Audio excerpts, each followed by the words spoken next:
Assalamualaikum warahmatullahi wabarakatuh. Apakah dengan kita berdiam diri di rumah, kemudian kita melakukan hal-hal yang sia-sia itu termasuk bentuk ikhtiar kita? Nah, dari pertanyaan ini kita harus pisahkan dulu. Pisahkan dulu apa?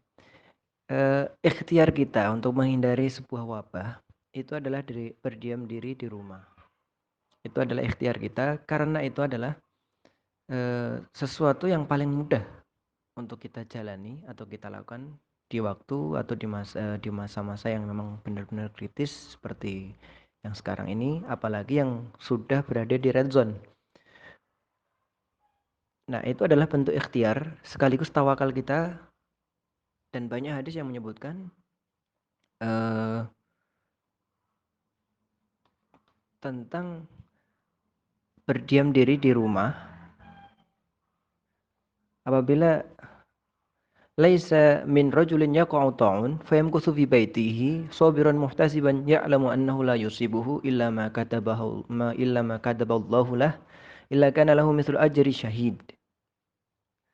Nah, di sini hadis yang disebutkan oleh Rasulullah SAW bahwasanya kalau ada sebuah daerah yang terkena wabah atau taun itu wabah, kemudian apa? Dia menghindarinya dengan cara berdiam diri di rumah. Nah, berdiam diri di rumah di sini tidak hanya sekedar berdiam diri, tetapi disertai dengan rasa sabar dan mengharap pahala dari Allah Subhanahu wa taala. Jadi tidak hanya dia berikhtiar itu hanya berdiam diri di rumah, tapi dia bersabar.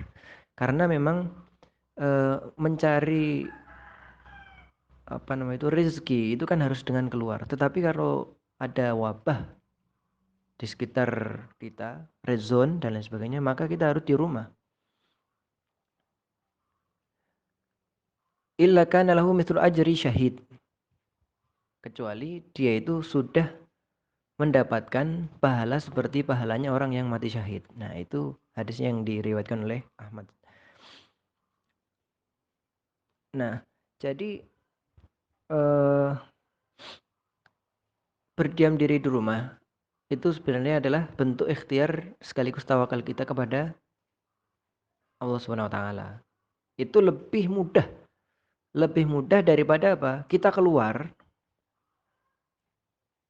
keluar dari eh, zona yang memang sudah apa namanya itu sudah baik, kemudian kita keluar. Setelah itu apa? Ya ini semoga kita nggak terkena. Kemudian orang tersebut setelah keluar ternyata terkena penyakit atau virus itu masuk ke dalam tubuhnya. Nah, kalau virus sudah masuk ke dalam tubuhnya, berarti bahayanya itu lebih banyak daripada apa? Daripada kita berdiam diri di rumah. Walaupun berdiam diri di rumah itu beberapa orang masih ada yang nggak ngapa-ngapain. Tapi itu lebih baik daripada apa? Kita keluar di saat saat yang memang genting, kemudian terkena virus tersebut, dan akhirnya apa? Akhirnya bisa menularkan banyak orang, dan itu akan menjadi bahaya yang mungkin lebih bahaya daripada kita hanya berdiam diri di rumah. Kemudian melakukan hal yang sia-siain sebenarnya sudah keluar dari pembahasan masalah ikhtiar atau tawakal. Setelah kita berdiam diri di rumah, maka itu kembali kepada pribadi masing-masing. Jadi kalau memang dia sudah bersabar, kemudian eh, dia bisa membantu orang tuanya atau apa, kemudian ada sesuatu yang memang dilakukan buang-buang waktu, itu lebih, menurut saya lebih mudah daripada apa, kita keluar kemudian terkena virus tersebut sehingga apa, menularkan banyak orang, harus dirawat di ruang yang atau diisolasi di ruang khusus, itu lebih bahayanya lebih berat. Maka di sini ada yang namanya fikih prioritas. Manakah yang harus kita prioritaskan?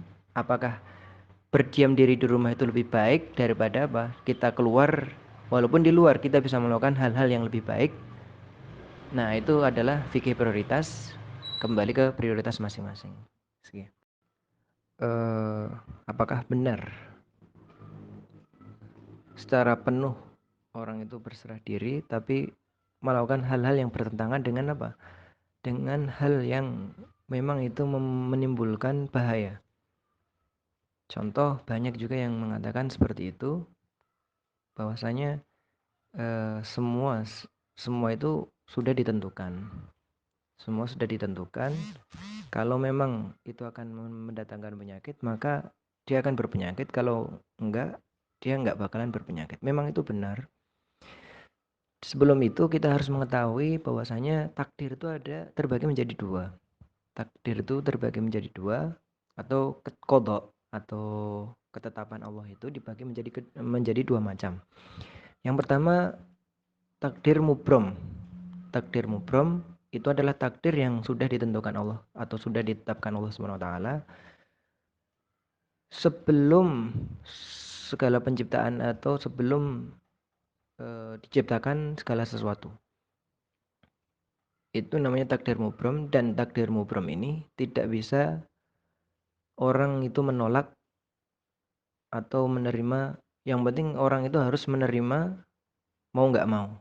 Contoh adalah takdir mubrom itu seperti dilahirkan. Nah, kita itu tidak bisa memilih kita itu dilahirkan di rahim siapa, dengan bapak siapa. Itu namanya takdir mubrom. Kita tidak bisa memilih. Dan juga yang berkaitan dengan takdir mubrom itu kita tidak bisa memilih warna kulit, kita tidak bisa memilih mata, apakah mata kita lebar, sempit, atau apa, rambut kita lurus atau keribu dan lain sebagainya. Kita nggak bisa milih. Itu namanya takdir mubrom.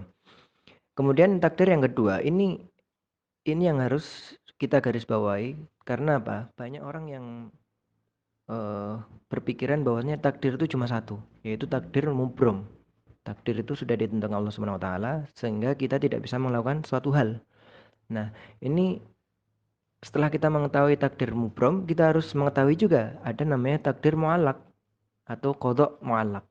Nah, qada muallak itu adalah ketetapan Allah Subhanahu wa taala yang diberikan kepada seorang hamba atau kita, diberikan kepada kita untuk apa? Untuk bisa melakukan suatu hal. Ini namanya qada muallak atau takdir muallak. Contoh adalah seperti ini. Contohnya seperti ini. Kalau ada satu orang atau iya satu orang, dia bercita-cita untuk menjadi dokter. Kemudian dia bertawakal dengan cara apa? Dengan cara ikhtiar, al-akhdhu bil asbab, melakukan sebab-sebab yang itu menjadikan dia bisa menjadi dokter. Dan memang setelah dalam perjalanan dia belajar semangat, kemudian dia mengambil jurusan dokter, mendaftar, akhirnya apa? Diterima sebagai dokter dan menjalani masa kuliah selama 5 tahun atau lebih. Kemudian apa? Setelah itu dia menjadi dokter. Nah, ini namanya takdir muallak. Takdir muallak itu yang bisa dilakukan oleh manusia. Dan juga ada beberapa orang tua itu yang saya pernah ketemu, ada orang tua yang memang perokok berat. Perokok berat, kemudian apa? Dia bilang juga seperti itu, bahwasanya semuanya itu kalau memang sudah ditakdirkan untuk mati, ya dia mati. Kalau dia masih hidup, ditakdirkan masih hidup, ya dia pasti bakalan hidup sampai kapanpun. Tetapi dalam perjalanan, karena dia perokok, dia dalam perjalanan di usia yang mungkin 60-an, ternyata apa? Kondisinya itu tidak menguntungkan. Menguntungkan sehingga apa? Sehingga dia harus banyak terapi. Nah, banyak terapi, kemoterapi di salah satu rumah sakit di Yogyakarta, dan dalam terapi itu dibutuhkan biaya sekitar 5 juta. Biaya sekitar 5 juta atau sekitar 8 juta, dan dia harus kemoterapi setiap bulan. Dan kabarnya itu sudah menjalani kemoterapi itu selama 5 tahun. Nah, bayangkan kerugian yang dia dapatkan Dengan apa? Dengan berpasrah diri, tetapi apa? Melakukan hal yang memang bertentangan dengan kesehatan. Nah, itu yang harus kita pikirkan. Jadi eh, contoh realnya seperti itu. Jadi qadha itu terbagi menjadi dua, qadha mubram dengan qadha muallaq atau takdir mubram dengan takdir muallaq. Tetapi banyak orang yang takdir muallaqnya itu banyak yang masih belum tahu. Nah, sekian begitu. Assalamualaikum warahmatullahi wabarakatuh. Eh, saya mohon maaf baru bisa menjawab pertanyaan yang kelima, yaitu terkait adanya surat edaran yang menghimbau untuk tidak melaksanakan sholat Jumat walaupun kawasan tersebut masih belum terjamah oleh suatu wabah atau wabah tersebut belum eh, menyebar sampai ke daerah tersebut. Sebenarnya kita tidak perlu mempermasalahkan hal ini karena apa?